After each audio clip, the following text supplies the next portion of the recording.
అనిల్ గారు, ఈ ఆగస్టు నుంచి కార్మికులు వేతనాలు పెంచాలి కదా, అది చేస్తున్నారా? మనకి ఏదైతే లేబర్ డిపార్ట్మెంట్లో అగ్రిమెంట్లు అయ్యాయో దాని ప్రకారం వేతనాలు మనకి యథావిధిగా అమలు అవుతాయి.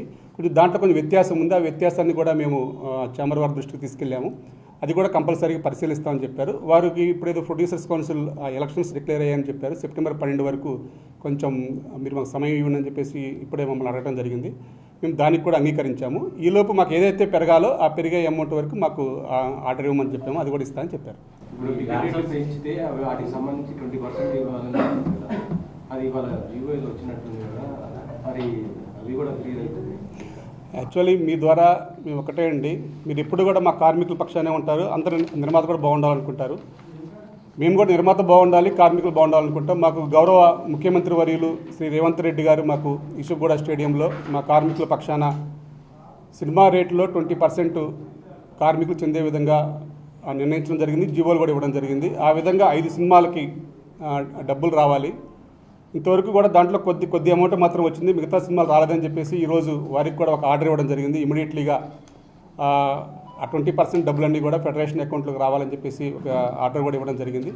దయచేసి ఆ నిర్మాతలు మేము రిక్వెస్ట్ చేసేది ఒకటే, గౌరవ ముఖ్యమంత్రి వర్యులు ఏ మాట అయితే ఇచ్చారో ఆ మాటకు గౌరవించి మీకు జీవో ఇచ్చారు. ఆ జీవో ప్రకారం 20% అమౌంట్ని మాకు త్వరగా కార్మికులకు వేస్తే, ఎందుకంటే ఆ రోజు మాకు సీఎం గారు ఇచ్చిన వరాలలో ఆ డబ్బులతోనే 5 లక్షల డెత్ ఇన్సూరెన్స్ కానీ ఆరోగ్యశ్రీ కానీ మాకు చేస్తామని చెప్పారు. మా దగ్గర నుంచి డేటా కూడా లేబర్ డిపార్ట్మెంట్ సేకరించడం జరిగింది. ఆ అమౌంట్ వస్తే అందరికీ కూడా ఒక ఆరోగ్య భద్రత ఏర్పడుతుంది. కాబట్టి ముఖ్యమంత్రి గారు ఇచ్చిన మాటని తప్పకుండా మీకు వాల్యూ ఇచ్చి మీకు కూడా జీవో ఇచ్చారు కాబట్టి ఆ విధంగా ఆ డబ్బులు మా అకౌంట్లో వేసి మా కార్మికులు అందరినీ కూడా కాపాడతారని చెప్పేసి మీ ద్వారా కోరుతున్నాం. ఇమీడియట్లీగా మాకు ఆ అమౌంట్ మాకు ఆ వెల్ఫేర్ అకౌంట్కి ఆ అమౌంట్ అంతా కూడా ఇస్తారని చెప్పేసి ఆశిస్తున్నాం. ఇప్పుడు డబ్బింగ్ సినిమాలు కొన్ని రిలీజ్ అవ్వబోతున్నాయి, టాక్సిక్ ఇలాంటి వాటి టికెట్ ఏదో పెంచుతారంటున్నారు. అలాంటి వాటికి కూడా 20% వర్తిస్తుందా? ఇక్కడ స్టేట్ గవర్నమెంట్ జీవో ఏది వచ్చినా మాకు 20% రావాలి. దాంట్లో కూడా ఏదో సంప్రదింపులు చేస్తున్నారని చెప్పి తెలిసింది మాకు. మరి ఆ జీవో కూడా ఈరోజు వస్తుంది అనుకుంటున్నాము. దాంట్లో కూడా మరి ఎటువంటి మార్పులు ఉన్నాయి, మరి టికెట్ రేట్లు పెంచుతున్నారని అన్నారు. మరి అది ఆ టికెట్ రేట్ల గురించి మాకు సంబంధం లేదండి. అసలు మా వెల్ఫేర్ అకౌంట్ డబ్బులు మా డబ్బులు ఏమొస్తాయో మా వరకు మేము పోరాడుకుంటాం, మేము దాన్ని సాధించుకోవడం. ఎందుకంటే మాకు ముఖ్యమంత్రి గారు మా కార్మికుల పక్షాన కార్మికులు అందరూ ఇబ్బంది పడకూడదని చెప్పేసి మాకు ఆ రోజు వరాలు ఇచ్చారు. ఆ వరాలకు అనుగుణంగా మాకు జీవోలు కూడా ఇచ్చారు కాబట్టి ఆ డబ్బు మా వెల్ఫేర్ అకౌంట్కి రావాలని చెప్పి మేము కోరుతున్నాం.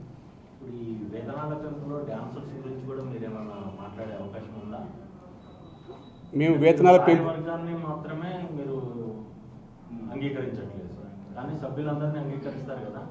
వేతనాల పెంపు విషయంలో కానీ షూటింగ్ విషయంలో కానీ ప్రస్తుతానికైతే మేము ఫెడరేషన్ ఎటువంటి వారికి సహకరించదండి.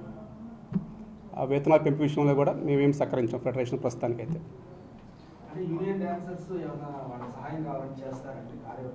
వాళ్ళందరూ ఒకటిగా ఏర్పడి ఏదైనా వస్తే తప్పనిసరిగా మేము వారికి అండగా నిలబడాలనేది ఈరోజు తీర్మానించుకోవడం జరిగింది.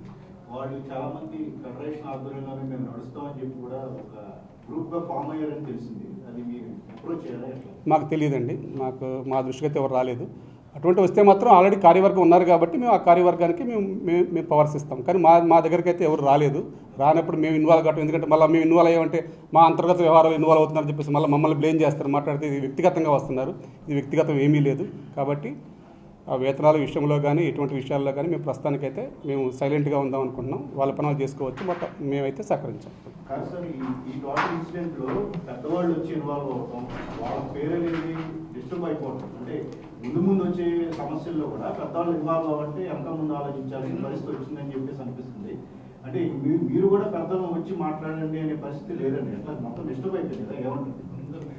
మేము అనేది అదేండి, ఎందుకంటే ఇప్పుడు మనకి ఇక్కడ ఇండస్ట్రీలో ఏ సమస్య వచ్చినా మనకి పెద్దలు అనేది ఉండాలి. ఇప్పుడు ఫెడరేషన్ కార్యవర్గం ఉన్నా కానీ ఇప్పుడు చిరంజీవి గారు కానీ బాలకృష్ణ గారు కానీ మనకి ఛాంబర్లో ఉండే పెద్దలు కానీ ప్రొడ్యూసర్స్ కౌన్సిల్ కానీ దీంట్లో కొంచెం యాక్టివ్గా ఉండే పెద్దలు కానీ దిల్రాజు, ఇప్పుడు ఎఫ్డీసీ చైర్మన్ దిల్రాజు గారు కూడా మాట్లాడటం జరిగింది. దీంట్లో ఇంతమంది మాటలు కూడా బేఖాతరు చేస్తూ మరి ఇంతవరకు మాకు కూడా ఇది ఫస్ట్ టైం ఇట్లా రావటం. మేము కూడా ఇంతవరకు ఈ 35 ఏళ్ల చరిత్రలో ఫెడరేషన్ ఇటువంటి సమస్య ఎదుర్కోలేదు.